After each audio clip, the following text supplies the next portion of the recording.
On Monday, the UK Prime Minister Rishi Sunak, he struck a deal with the European Union to ease trade restrictions in Northern Ireland. Now, breaking silence, the former Prime Minister Boris Johnson has said he would struggle to back the new Brexit deal.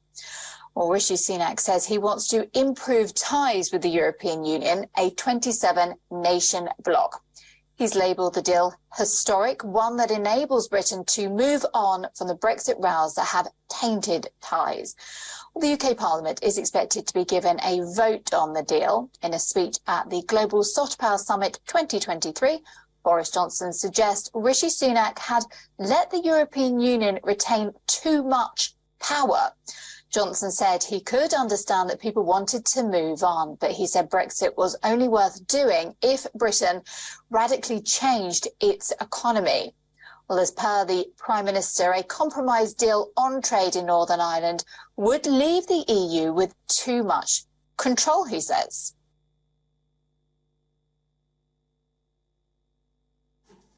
And so when I look at the deal that we have now, I, of course, have mixed feelings. I'm conscious of where the political momentum is and people's deep desire just to get on. And this has got to be about the people of Northern Ireland, the 1.9 million people, their businesses and their lives. And given that we have got rid of the bill, I can see why so many people are attracted to accepting a compromise. Well, Boris Johnson allies blame Rishi Sunak for helping to oust him as Prime Minister. Johnson reiterated his argument that the British government should stick to a bill he introduced that would all but rip up the so-called Northern Ireland Protocol. Well, the protocol has been renegotiated by Sunak to become the Windsor Framework. Shortly before Boris Johnson criticised the new Brexit deal, Rishi Sunak addressed more than 200 MPs at an away day at a five-star hotel in Windsor. The Prime Minister warned Tory MPs that voters will not forgive him if they inflict more psychodrama on them. Well, for more on this, our London correspondent Alex Isaac is going to fill us in. Alex, good to see you. So what's Boris up to then, do you think?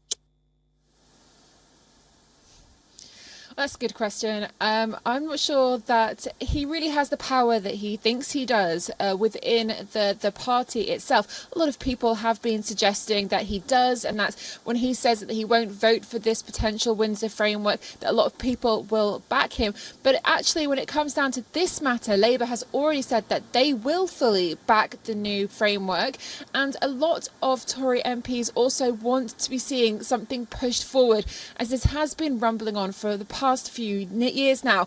But ultimately, it's down to the DUP and those in Northern Ireland to suggest whether this will go ahead. The DUP have said that it's possible that they won't actually comment until May, so it's later on in the year, and they will go over everything that's been put forward in this framework with a fine-tooth comb. So Boris Johnson standing up and suggesting that he was right because he put that Northern Ireland Protocol into place in the first place, doesn't necessarily mean an awful lot when it comes down to the nitty-gritty of the politics itself. He's also said that if politics doesn't work for him, that he would be happy to go away and write memoirs and give speeches too. And all of this controversy in the last couple of months, not just on this issue, but on a couple of now, we've seen him make his voice heard, will definitely get him more work coming forward when it's no longer an MP and a politician.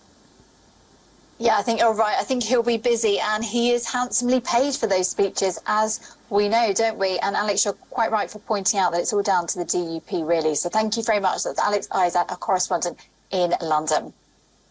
We're going to stay with the topic now. We're joined by Dr. Nigel Fletcher, a political analyst from London. So great to see you, Nigel. Good morning. So what do you make of all of this now?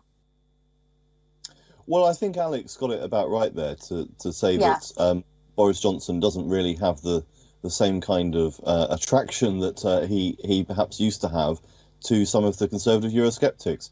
We've certainly not seen a clamouring of support for his actually fairly mild criticisms yesterday. So I think it is crucial to look at what the DUP are going to do, because the whole purpose really of Rishi Sunak doing this deal and having this Windsor framework, as he's called it, is really an attempt to restart the institutions in Northern Ireland. We've had a situation where they just haven't had a government for a long period of time because the DUP have not been content with the arrangements that have been in place, which of course Boris Johnson left.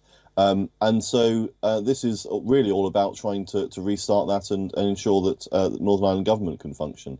So I think really what Boris Johnson thinks about it is something of a sideshow at the moment. Clearly, he thinks that the deal that he negotiated was a better option. But at that time, he also was giving signals that he thought that in extremis, the right way to go about it would be that if in future the arrangements were unsatisfactory, that they should just unilaterally break those arrangements. So I think it's characteristic, and I think it shows the difference between the styles of the two prime ministers, that Boris Johnson's approach was very much more cavalier, that he would enter into an agreement but with the threat that he was going to break it, whereas Rishi Sunak is trying to do a deal which actually provides a workable compromise that is perhaps a bit less dramatic than that. But I think that perhaps shows that his attitude is perhaps a bit more businesslike than Boris Johnson. But what happens if the DUP just rip up the deal and just say, no, thank you, this isn't for us? What then? Back to square one? Well, I think that would be a bit of a disappointment for Rishi Sunak. Clearly, what he's aiming to do is to ensure that that they can live with it and restart the institutions. I think that he's helped in that by the fact that one of the crucial parts of the agreement is that this break that would be in place to allow the administration at Stormont in Northern Ireland to, if they are unhappy with some of the European regulations, to put a pause on that and then to invoke the UK government in order to potentially veto those. But that can't happen unless the government in Northern Ireland is in operation. So I think that the DUP are taking a long time to read this and consider it. But that's, I think, one of the issues that they'll be considering is, are they going to get a better deal than this if they do reject it?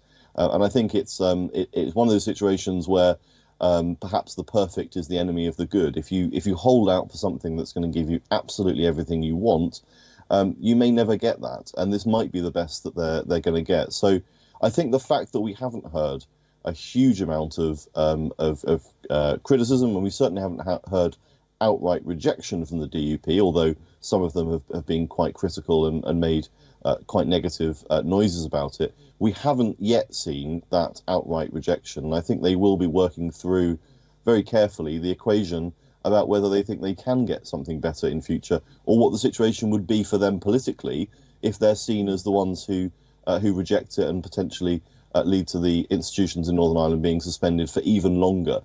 They have got elections coming up, and that's something that I think they will bear in mind. How will the public see them if they're seen as responsible for doing that? OK, Dr. Nigel Fletcher, a political analyst from London. Thank you so much indeed.